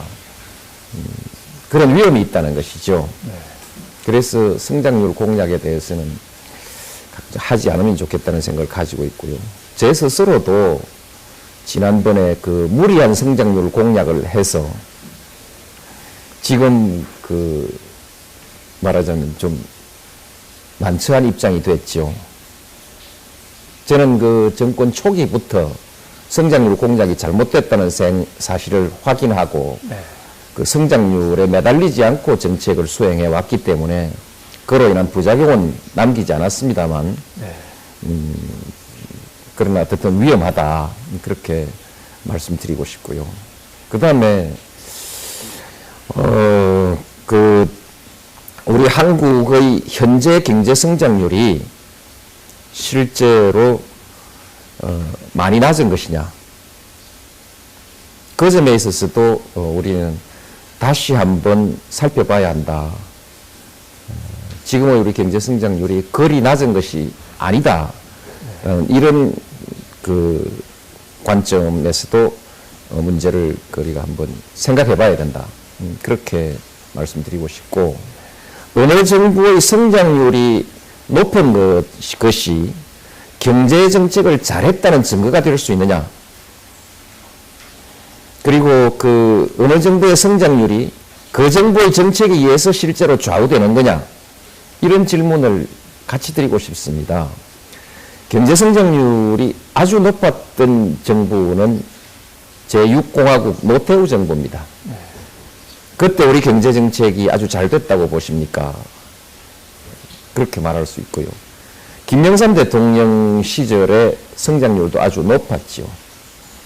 그러나 그것이 뒤에 보니까 과잉 투자가 돼서 외환위기를 감당할 수 없는 그런 우리 이 경제 약점을 만들어냈다, 이렇게 말할 수 있지 않습니까?